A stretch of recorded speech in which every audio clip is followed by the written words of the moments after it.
ছোট্ট বন্ধুরা, আজ চলো আমরা কিছু শূন্যস্থান করি। শূন্যস্থানগুলো পূরণ করলে এখানে বেশিরভাগই 10-এর দল তৈরি হবে। তাহলে চলো দেখি কিভাবে করা যায়। প্রথমটায় আছে 9কে 10 বানাতে ড্যাশ প্রয়োজন। এখন 9কে যদি 10 বানাতে হয় তাহলে আমাদেরকে কত নিতে হবে? 1 নিতে হবে। 9 আর 1 হচ্ছে 10। তাহলে শূন্যস্থানে আমরা বসাবো 1। তারপরেরটা আছে 4কে ভেঙে ড্যাশ ও ড্যাশ করা যায়। 4কে যদি আমরা ভাঙি তাহলে কত কত করা যায়? 2 এবং 2 করা যায়, অথবা 3 এবং 1 করা যায়।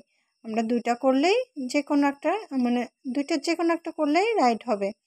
4কে ভেঙে দেখাতে হবে, এটাই হচ্ছে প্রশ্ন। 9-এর সাথে 4 হতে ড্যাশ নিয়ে 10 করা যায়। আচ্ছা, এখানে 9 এর সাথে 4 হতে ড্যাশ নিয়ে 10 করা যায়। তাহলে 9 এর সাথে 4 থেকে আর কত নিলে 10 করা যাবে? নিশ্চয়ই বুঝতে পেরেছো, 1 নিলে। তাহলে 9 এর সাথে আমরা 1 নিব। 1 নিলে 10 হবে। 10 ও ড্যাশ নিয়ে ড্যাশ হয়, তাহলে আমরা 10 ও 0 নিয়ে 10 হয়। দেখেছো কত সহজভাবে করে ফেললাম।